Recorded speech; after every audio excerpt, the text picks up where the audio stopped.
So if you've watched any of my YouTube videos to date, and if you have, thank you so much, then you know that my regular workshop in the basement is pretty small.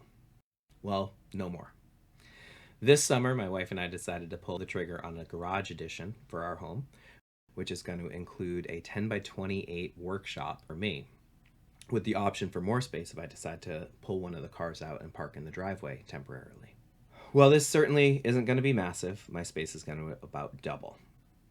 And best of all, I'll be able to work while my wife is working because my workshop and her office won't share a wall anymore. And because I'm a glutton for punishment, I decided to general contract the entire project myself rather than hiring that out. No! If you'd like to follow along with this Sisyphean journey, then click that like button and consider subscribing. I'd really appreciate it. We're about a month and a half into the project now, and I wanted to give some of my reasons for why I decided to general contract myself instead of hiring that out, and share some of the things to consider if you're thinking about general contracting a major addition on your home. A lot of people are tempted to try and general contract their home renovation in order to save money. And it's true. General contractors cost a lot. But they also do a lot of work, and it's a lot of work that you don't necessarily see. They have the working relationships, knowledge, and systems in place that can lead to more efficient schedules, discounts on materials and labor, as well as not having to pay people to come back out and redo work, particularly if you just forgot to have one of your contractors do something or didn't know they needed to do it until further down the line. Here's an example. I didn't have our excavator place the footings for the front porch off of our mudroom before he backfilled the foundation. So we got everything backfilled and then realized that we had no way to get those footings in. So I had to pay him to come back out for the morning to drop the footings into place so that we could build the deck. Wasn't a huge deal. It wasn't a huge amount of money, but a little bit here and a little bit there adds up to a lot of it at the end. Honestly, I'm not sure if I'm going to save any money by general contracting this myself, and that wasn't one of my primary goals. If I do save anything, it probably won't be enough to have been worth the amount of time that I'm spending researching and learning and coordinating everything that I'm doing as part of it. Especially because, again, I'm probably spending more on the materials and the labor and everything like that than a regular general contractor would. Honestly, I didn't even really want to general contract this project myself. I tried to hire someone for like a year and a half. I called and hunted down quotes and everything from a whole bunch of people that I didn't necessarily know. And the problem was that none of them actually got back to me with a real quote. So after a year and a half of this, of not hearing anything back, I decided, well, if I'm going to be spending all my time hunting down general contractors, I may as well just spend that time hunting down the subcontractors. And save that money and save that time, and most importantly, actually get the project started when I wanted it to start. And this was one of the biggest surprises for me and continues to surprise me as I'm general contracting this project, is how hard it is to get people on the phone to commit to budgets and to commit to schedules. For a wide variety of reasons, a lot of contractors don't want to talk to homeowners. They're used to dealing with general contractors. They're not interested in dealing with us who don't know what we're doing. And so they're less likely to call you back or be willing to work with you, especially when you're still in the gathering quotes to see if you want to do the project phase of the project. I would say that fewer than 30% of the people I requested estimates from across a wide variety of trades actually followed through and got me a quote. The conventional wisdom is to always get 3 quotes for whatever major work that you're doing, the framers, the excavators, the foundation people, insulators, all that.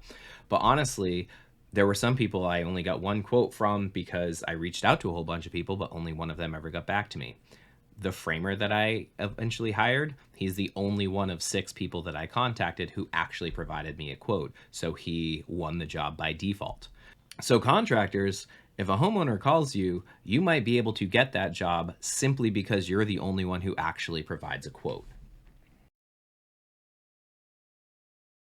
My dad ran an excavation company while I was a kid, so I grew up around job sites and contractors, and I worked with him in high school and beyond. And I worked as a conveyor mechanic. I've been using tools most of my life, and I have a pretty good understanding of what's involved in building a house. I was also a project manager in a very different field, so I understand how to build out schedules, keep everything organized, and how to juggle multiple balls at once, and to solve these sorts of problems on the fly.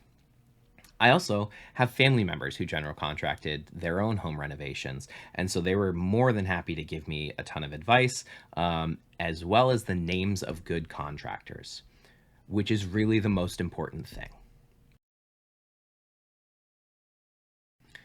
If you're just going to be picking contractors based on a Google search, then GCing probably isn't a project that you want to take on. My in laws were able to give me the name of a great excavator and a great foundation company. A friend of mine that I coach baseball with is a plumber, and he was able to steer me to a really good electrician and a really good HVAC company who actually work together. Some other friends pointed me in the direction of a really good framer who is in turn able to hook me up with a lot of the people that he knows and works with on a regular basis. If you can get a core group of really, really good contractors that you can trust and then lean on their recommendations and relationships, then you can build a solid team.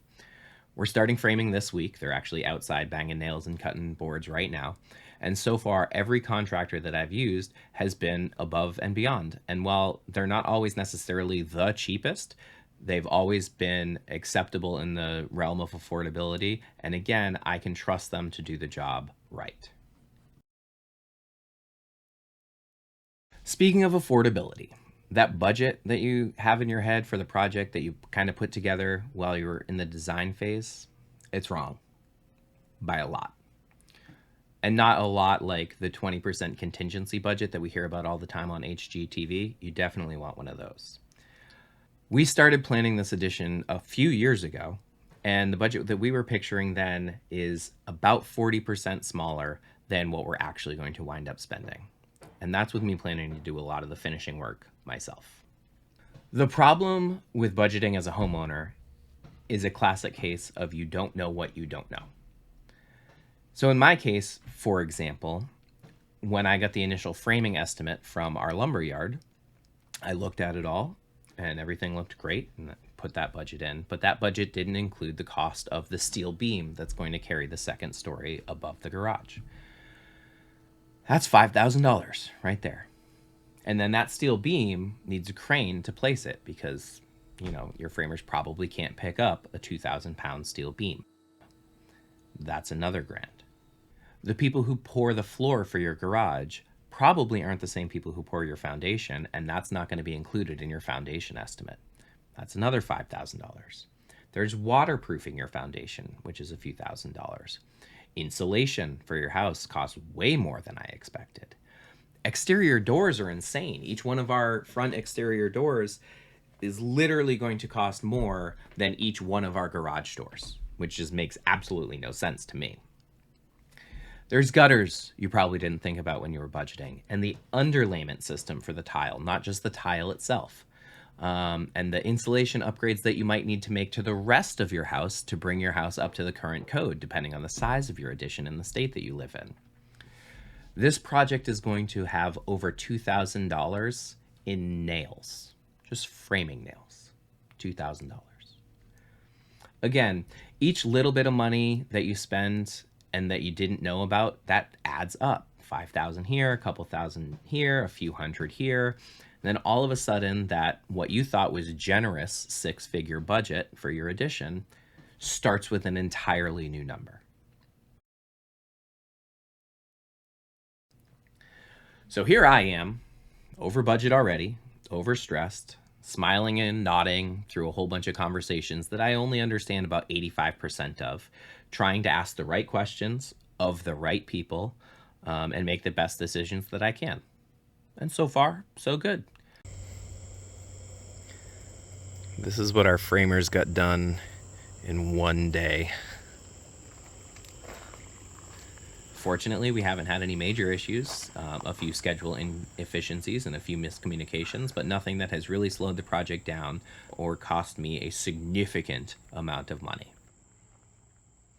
I'm a month and a half in, and honestly, at this point, I don't regret the choice to general contract this project myself. I'm tireder than I expected, probably have a few new ulcers. I've also learned a ton, and I'm frankly enjoying the journey that we're on here. I think this is going to be good for my family overall once it's done. It's not great now. And it's going to be good for me as a creator, as long as the stress of it doesn't kill me first.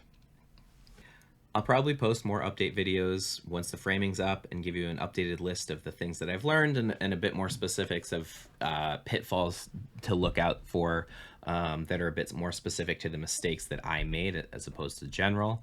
And then, of course, I'm sure there's going to be videos of the tiling process and installing floors and the putting the casings around the windows and baseboards and all that jazz, all the finish work that we're going to do.